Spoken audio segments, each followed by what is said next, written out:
the first questions the mothers wanted to get an answer from you. Women's body, the wisdom of the women's body. How many pregnancies is meant to hostile, and how many babies women's body in a healthy way is meant to birth and deliver into this world? What do you think? Is there like a limit number where a woman should say to herself, okay, that's enough for me, that's not healthy anymore, that's not safe anymore? This is a good question. Because I've been working in the Philippines, which is my motherland. My mother's from the Philippines. And I work in a place where there's no birth control, there's no family planning. They're working under the government, but it's still very difficult. And as a result, many of our mothers, they're having 9, 10, 11 babies. 7 babies is still not considered too many. And the women are afraid. They don't always want so many babies. Some do. But some feel like they're in danger, and they are, because they're malnourished, they're very poor, they don't have good food, and some of them have a big problem trying to get decent nutrition. So, and also, how will they feed all their children? I mean, maybe their husband is a fisherman, but he doesn't own the boat. Someone else owns the boat. So he goes fishing every day, but he can only keep a few fish, and the rest goes to the boss. Or maybe he climbs coconut trees for a living. It's a dangerous job, but also when you climb coconut trees for your living, you cannot feed so many children. I mean, you have coconut, but you need money for other food. So it's a very difficult question, because we're living longer now as human beings, so our potential for having babies is more. My grandmother in the Philippines, when she had my mother was her 9th child, and she still had one more, my aunt. And they were very poor. But my grandfather was able to gamble and get money from that. So it wasn't just from farming. It was also from gambling, because he was very good at mathematics, so he was probably cheating. And my grandmother was really healthy. She was a strong, tiny little woman. And my mother, she was 44 years old when my mother was born. And she was 46 when my last aunt was born. You know? Amazing. Yeah, she was crazy. She was a midwife. Yeah. But not all women are that healthy. Because as a midwife, her mother taught her, and her grandmother taught her, how to find the herbs and how to find the vegetables. That lots of people don't eat those vegetables because there's something growing wild. But when you eat wild food, you can be stronger. For me, I had 5 times children. And then when I married Will, he had 2 already. So we had 7 children. And then I was given another child from Sumba. So we have 8 children. But I'm really happy that my body only had to have 5 pregnancies. And I love being pregnant. I love giving birth. I had really nice births. Did you feel like it was getting heavier and would take more of a toll on your body after having each child? My children were spaced 4 years apart. Except for the 3rd and the 4th, were 2.5 years, like that. When I had Hanuman, I was 36 years old, and he was the 7th child. We had a lot of children, and I felt it would be nice if we don't have more children, because I felt older, you know? I mean, when I look back, I was actually really young at 36, and I was healthy, and I was really blessed, because like Will was making me beet juice, carrot juice, green juices every day. I had no doctor. My prenatal care was my husband bought a juicer, and he made me vegetable and fruit juices every day, and he took care of me. And also the Balinese people fed me sweet potatoes. Sweet potato is medicine for the uterus. They would take it from their fire. They have their little kitchen fire, and they would grab it from the fire, and in the morning give me a warm sweet potato straight from the fire. So it's from the earth. It's a medicine, this sweet potato, grown without any chemicals, and also cooked in real fire. So it has the medicine of the fire. That's why today we're going to eat pizza made with real fire. Because there's a medicine in each element: earth, air, water, fire. So, and they would bring it from the fire, grown from the earth, and then they blow it and then they give it to me. So they put the air medicine, and then I drink water. I got the water medicine, and the spirit medicine from the love of the women in this village. But still, at 36, I thought, I'm happy if I don't have more. And then at 50, we were given a new little baby she was only 8 months old, to adopt. And that was a very special treat and a lot of work. And at 50, having a new baby. Right. So I support mothers, however many babies they're having, because sometimes they have a choice and sometimes they don't. But they need our support and our love as birth keepers. Those of us that are doulas and midwives and birth keepers, we need to support the mother when she presents in pregnancy, to not to criticize her, oh, you're too old. You know, I heard this thing a doctor said to my friend.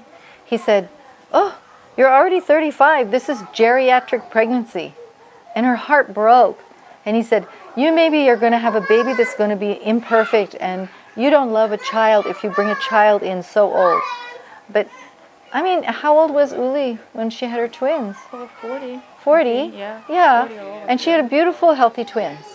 So I think what babies need is, what mothers need is to be supported and loved, because if you want to, as a birth keeper, love the baby and care for the baby, you have to support the mother first.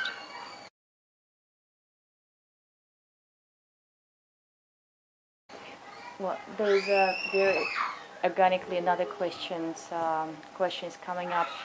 Women are asking why nowadays there are a lot of like medical management around the birth, and why it seems like nowadays it's harder for the women to give a birth naturally, spontaneously, than it used to be before.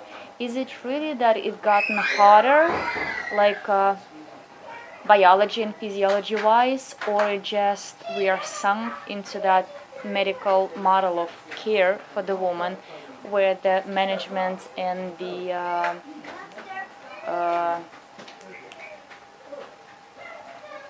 what you call that word in English? Technology. Not even technology. The fascist model of childbirth. Yeah, like what I'm trying to ask, is it truthfully harder to have a baby naturally today, or we just fall into that rabbit hole and we put ourselves in a situation where we all think that not that it's impossible, but it's really difficult to have a baby spontaneously and naturally, and that's why we should be grateful and happy that cesareans are ready to be given. The forceps are there for a reason, and all this stuff. Yeah, it's as if I've been talking a lot lately about something I call awakening birth, because childbirth has become a nightmare. So we need to wake up from the nightmare. For example, yesterday I was with a girl 16 years old. She's so natural, she has had so little influence on her body, and her mind is still pure, and she was raised with so much love. Don't worry about the children. Can I see the frog? Oh, so beautiful. Is she alive? Yeah. Is that Jojo? I found it over there. Okay. Go please. Naba, can you put her back? Can you put her back in the garden so she doesn't get sick and die?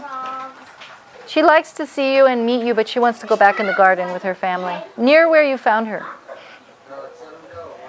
So that's what happens. All the noise from the children is when you do a more free kind of birth, because those children, they didn't have their cords cut immediately. They were born from love. They were born magically, naturally, and breastfed, and they're not expected to be quiet. They're expected to be really joyful, and I'm happy they're making sound. I hope you can hear what we have to say, but more important, we should be listening to their happy sounds. Right. So we never stop the children. Very, very well sometimes, but not really. So how do we wake up from this nightmare, where technology is taken over and childbirth is no longer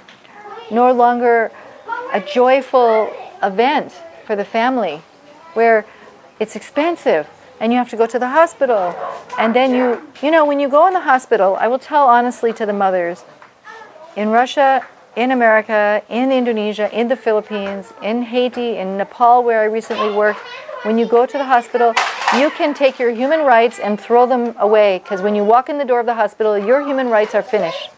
So just know that you might as well, when you pack your bag and you get in a vehicle and you go in the hospital door, just know you're throwing your human rights out the door.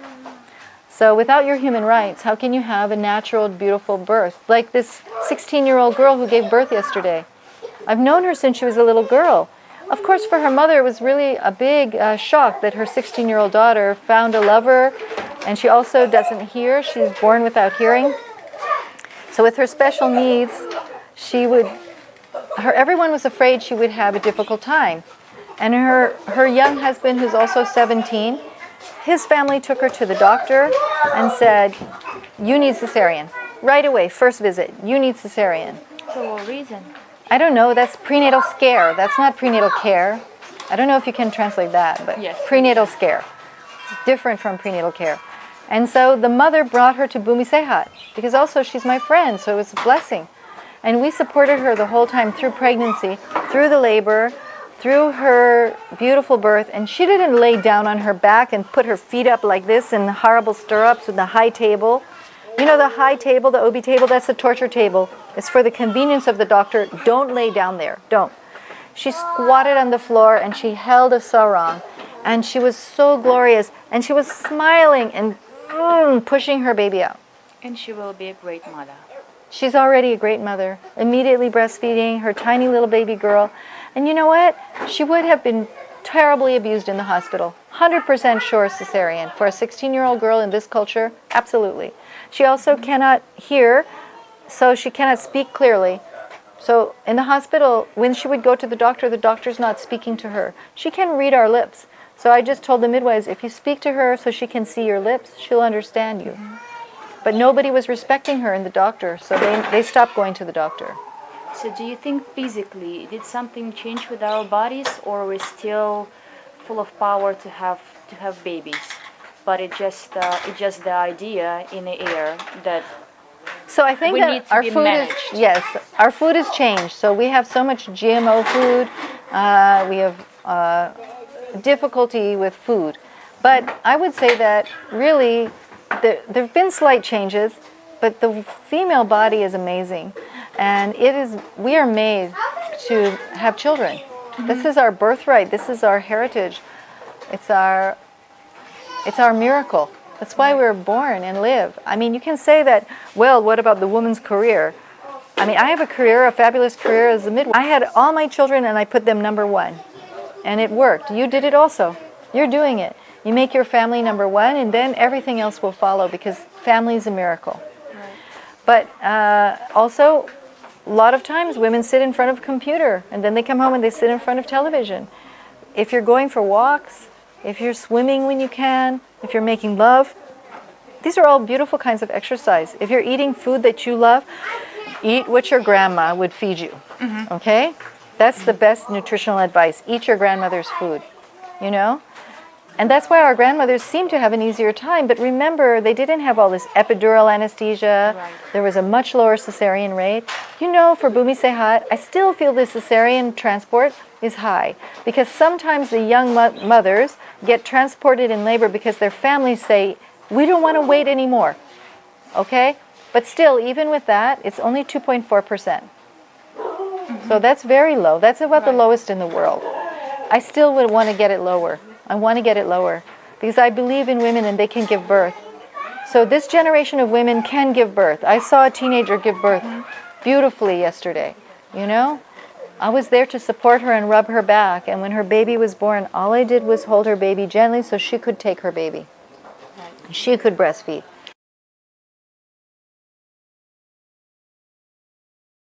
That was another question about the cesarean section. What are the definite reasons and indication for the C-section that you acknowledge?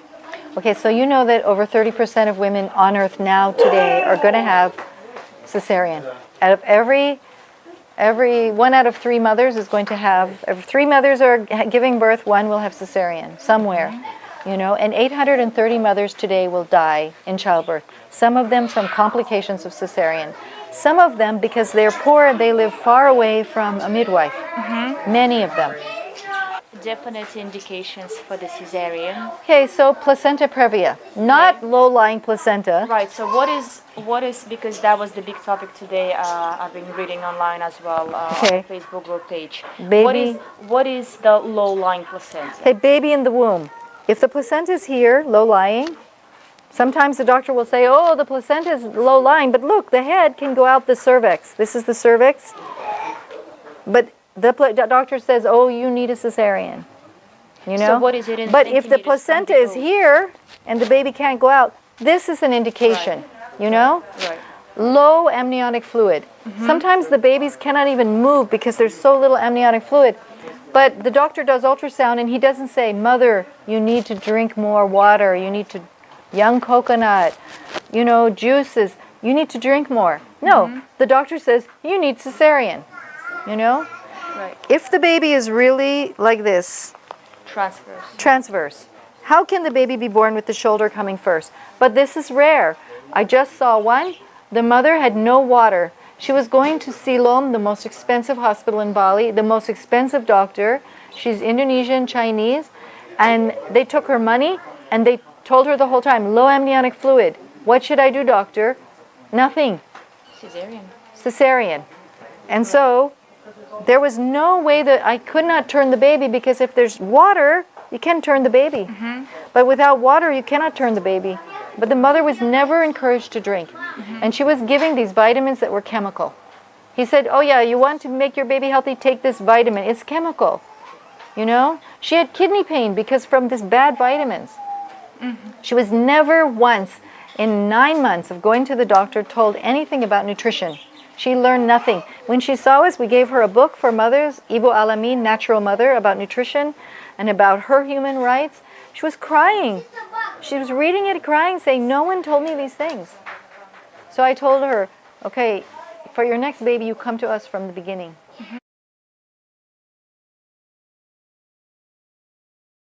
Back possible vaginal birth after cesarean.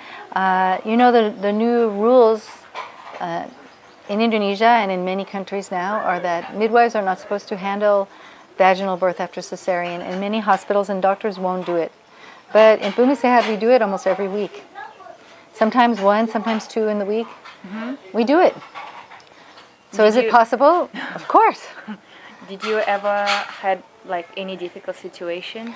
One time, not linked to the previous cesarean, but one time we had a mother who, not because of the mother, not because of the scar, but the baby had low heart tones. So we took her to the hospital, and she had a repeat cesarean. One time. Did you ever out of many, many hundreds. Right. Did you ever had a situation where you had to say no to the mother after the cesarean section? Like, were there any indication that you would say, listen, this is too risky? And if yes, what would those indications be? Not for a vaginal birth after cesarean mom, but for a mom who had, she had a very unusual shaped uterus, and there was no water, and the baby was breech, and the cord was very tight around the neck many times. But mainly it was there was no water. And that also she was not eating properly. There were many, many things, not drinking enough. And also we weren't sure she really was feeling like she wanted this baby. So that was but of course she did want the baby in the end after she saw her baby. But during the pregnancy there was some question about the baby. And so, and the baby, she really did not want a cesarean. She really didn't want a cesarean. In the end, it was my friend Dr. Haryasa who saved the baby by cesarean. And the mother actually, by then, she really understood and wanted it because she had been through labor at home for a long time. But this was a very difficult situation for me because I want to defend her human rights, but at some point in this case, with this very particular, unusual case, I had to also, so that it really reduces the risk, if there's any risk at all, that there might be a problem with the old cesarean scar. If you're being gentle with the mother, if you let nature take its course, if you don't give her Pitocin induction, then of course it's going to be fine. But if you start to do things and you mess with Mother Nature, you know, Mother Nature and Father Time have a plan for every mother and baby. So you have to, sometimes in that one case, I remember that I felt that Mother Nature and Father Time had a plan for that baby had to be born by cesarean. And that was so rare. Out of more than 7,000 babies, we're going into our 8,000 baby. And in one case, I really was begging the mother for please. Example also, if the mother has low platelets, if there's something wrong with her blood work, really puts the mother at risk, then you ask for the mother to please transfer care to an OBGYN who is gentle and loving and will advocate for her if the mother needs a cesarean birth to make it a gentle, loving, conscious cesarean birth with delayed cutting of the cord. Yeah. I wish we would have those in Russia. We had in Bali, but now all of the OBGYNs are afraid to work with the midwives because they get in trouble from the government.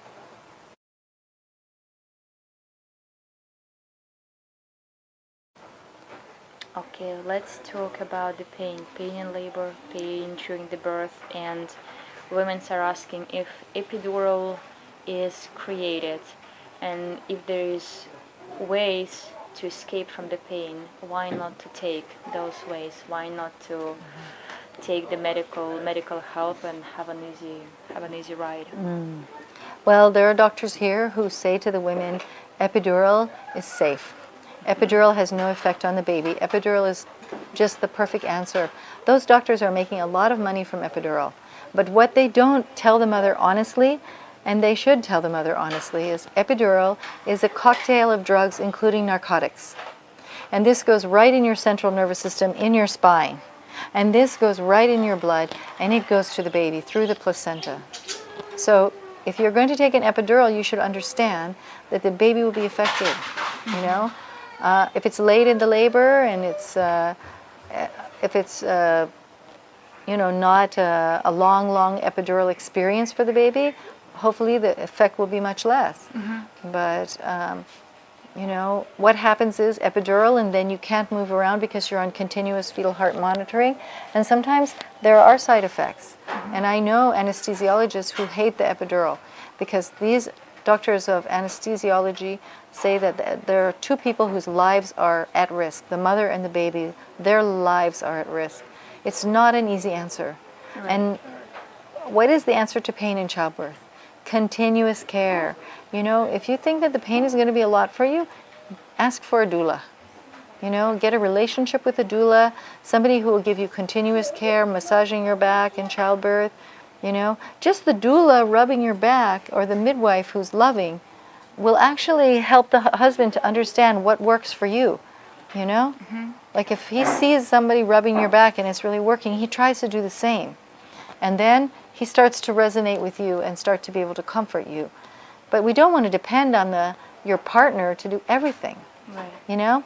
That partner who's becoming a parent too is also going through a big process, an evolutionary process that can be very intense for them. But do you believe that the pain is given by nature to a woman on purpose, that it's not just there? Like in the biblical sense? No, like in a sense that a woman needs to go through some kind of physical challenge to become, I don't know, to become a mother, to become stronger. I mean, there's no doubt that there's a physical challenge. And I remember 10 minutes before my first baby was born, as a teenager in labor, I said to my midwives, I can't take this. I think I will die. And they said, yes, exactly. And you die to your old life, and your new life will be born. And I thought, wow, they're cold-hearted. Bitches. But then I had my next contraction, and I knew it was time to push. I knew it, and I pushed. And a few minutes later, my baby's in my arms. And you know what I said? Like, within a couple hours, I said, I could do that again. Right. I can do it. I know I can do it. And I did it. I did it 5 times. And each time, my midwives laughed at me because I said, I can't do it, I'm dying. And they said, that's what you say every time. So when that mother gets to the end and says, I am not doing this anymore. But also, I was not a person who would look for an escape. There were no epidural 40 years ago, and I had no money to go to the hospital, so I'm not going. I didn't even have a car to take me to the hospital. You know, how can I go to the hospital? I stayed in my little funky little trailer house with my little garden, and I had my baby. You know, the pain is there, and there's a difference between pain and suffering. For me, the pain of childbirth was not suffering, because I believe that each and every contraction was for me. It was for my baby. I had a beautiful mother who, she's going viral on the internet because we made a little video of her, Ayudia. Yeah, and she said that her husband reminded her during labor, and in the beginning when she said, wow, I didn't expect it to be this painful. And he said, well, what we can do is we can thank our baby, because every contraction, the baby's also experiencing it, and every contraction means he's coming closer to look in our eyes. He wants to be with us. And she said, once she really realized that it's true, her baby was working with her because her baby wanted to look in her eyes and wanted to meet her. She said, I could do anything. Beautiful. And that was a first-time mom. That's empowering. And then her friend did the same thing when she's having her second baby, like a week and a half later. Her friend Ava, who was also teaching her prenatal yoga, and she's teaching at Bumi Sehat for many years as a volunteer. You know Ava. Yes, I've met. And I saw Ava looking at her belly in labor, and she's saying, Terima kasih bayi, ya pasti saya ingin mau ketemu kamu juga. Thank you, my baby. Yes, I want to get to know you too. And she said it worked for her. So that's something a mother can try. Whether you're at the home or at the hospital, you can try that. Just saying, thank you, baby, we're going on this journey together. It's quite intense for baby too. Yeah. Thank you.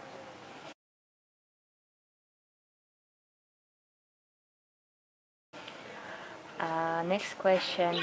If the birth doesn't start on a due date, but the woman starts to have contractions, so labor kind of begins,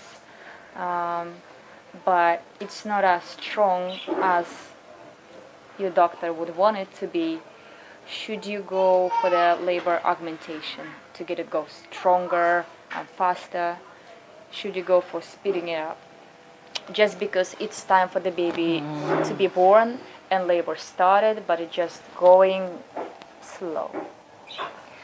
Well, remember Mother Nature and Father Time? They have their own ideas.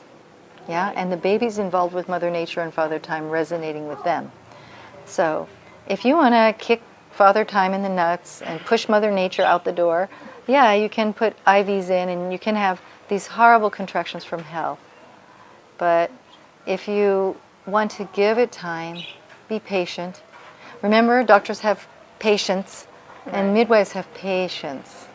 And we take our time. And again, we're supporting the mother with massage. We have so many mothers who come to us and they're having contractions, but their cervix is not dilated at all. I mean, it's way back in China. It's not anywhere even near. And so we say, well, maybe you should go home and watch a funny movie with your husband, make love. If your water hasn't released yet, if you still have intact water, go home and make love. Go for a walk, laugh, eat your favorite food, have a last date. Because believe me, mother and father, when you're pregnant, that's one thing. But once that baby is born, that couple that you were before is no more. So I say to parents, go on a last date and say goodbye to that couple. Because you can visit that couple, but that couple is going to be finished. You'll have a new family now with a baby. So it's a very tender moment, you know, to say goodbye to the couple that you were before you had children. Because mother and father with children is really different than lovers. Right. And such a beautiful difference. You can still visit the lovers, you know, like after the baby starts to actually sleep and you know, you get some time in between. You can take those lovers down from the shelf, but I think before you have your baby, it's nice to say goodbye to them and say thank you for making this baby with us. Now we're going to be new people. It's a rebirth for the mother and father. I wish every couple and every family would have someone to whisper these words into their ears. Well, all your families have you. in those days when they are, you know, post due day, like I just helped the family a few days ago. They were 42 weeks plus 4 days. And yeah, they've been a bit nervous awaiting, strongly awaiting, I think. But the reward of having the baby at home and receiving in their loving hands without the pressure of the hospital and just all that medical management it's great, priceless. Yes. So anyway, where this idea came from that that labor must be within 24 hours, and if the woman does not progress in a certain time frame, she should be helped. Well, there are things you can do to help her that are natural. Help her to take a nap, moxa her feet, massage her feet. Right. Again, I tell couples, if the water hasn't released, go make love. But the worst thing for a mother who's going past her calendar due date, remember that's only on the calendar of humans. The calendar of divine creator is different. So the baby has an agreement with divine creator to have a certain birthday. And the mother has to surrender to that, and the father has to surrender to that. And in the old days, the midwives surrendered to it. And now the medically trained midwives and doctors, they don't want to surrender. They want to make a decision. There are some certain risks after 42 weeks that we know about. And unfortunately, that makes it so that everyone has to have their babies it's like a factory. Right. You know? I mean, my fourth baby, I had a really hard time because I was a lot of worry. I had a very hard time in my life. And my son Zion came 43 weeks and 4 days. So that was, my midwives were finally saying, okay, would you be willing to take, after 43 weeks and 4 days, I was quite big and I knew this is going to be my biggest baby. I said, okay, I will agree. And then they put it in orange juice and they mixed it for me. And they put it in the blender with a little ice because they said this is easier to drink. And I smelled it. And the smell of the castor oil made me vomit and vomit and vomit. And then my water released. And an hour and 20 minutes later, I had my baby. There you go. So I didn't drink the castor oil. I had the augmentation. You thought about it? The smell. Right. The smell. And you know, my son Zion, he was really late. I mean, when he came out, he just was like so ugly. And then my midwife said, oh my gosh. I said, what? She says, well, he's kind of cute. I said, don't lie to me. I had 3 beautiful babies. This one is really ugly, and it's okay. I love you anyway. But he was born so fast, and he was my water birth. And the next day, he was beautiful. And he's really gorgeous, drop dead, good-looking guy now, though he's 29. But he was really, really after the date.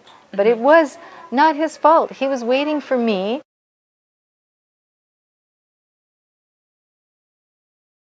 There is a midwifery care and there is a medical care when women go to the gynecologist. They have their 5-minute ultrasound, referral for the blood and urine test, and that's pretty much it.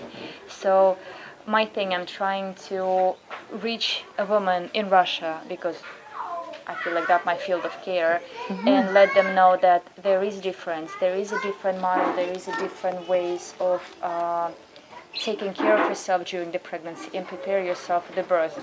Would you say shortly, so we can record it, like what is the main differences between midwifery care and the medical model? Like what else are women are missing there that could be easily delivered to them?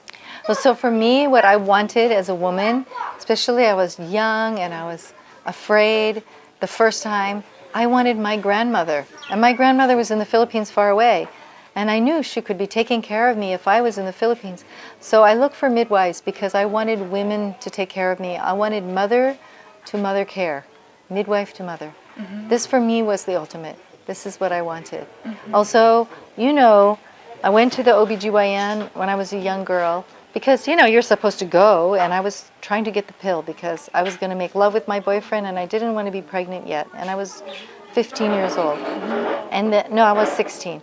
And so I went there and he said, here is a paper clothes. Take off all your clothes, put this on, put your feet on the stirrups on the high table, lay down, and I will be back. I said, what will you do? He said, I will do an exam of your vagina. And I said, what? You're going to put your hand in my vagina? And he said, yes. I said, I don't want your hand in my vagina. I want the pill. And he said, but to get the pill, you have to put your hand in I have to put my hand in your vagina. I said, oh, is that the cost You're going to have sex with me like that, and then you give me the pill? I still have to pay for the pill. I said, I don't think it works that way. And he said, what are you talking about? I'm not having sex with you. I said, if you put your hand in my vagina, that's sex. And if you put your hand in my vagina when I don't want it, that's rape. And I was just turned 16. And then he started yelling at me and yelling at me. He went out of the room. He came back. I still had my clothes on. He said, why are you not naked? I said, because I'm not going to have sex with you. And so then came this big, giant woman. She's a doctor. Boom, boom, boom, boom. And she hugged me, and she picked him up, and she threw him in the hallway on the floor. And she said some really nasty words to him. And then she slammed the door, and she hugged me, and I cried. And my grandmother took care of me. And this grandmother, OBGYN, she was an angel for me. And I was so scared because I never, especially I'm half Asian, you don't question authority. I never did that before. I never said no to a doctor. I never said, what are you trying to do? I never reasoned with somebody. But I knew in that moment that that's not what I want. I don't want him to be the first person inside my vagina. That's not nice. So women can choose. And at that moment I chose only I want women to care for me in my reproductive health life. And that's how I ended up with a midwife, 2 midwives for my first birth. And I think probably if I ever were to see that horrible doctor again, I would say thank you, because you were such a bastard that I made my mind very clear what I want. I want mother-to-mother care.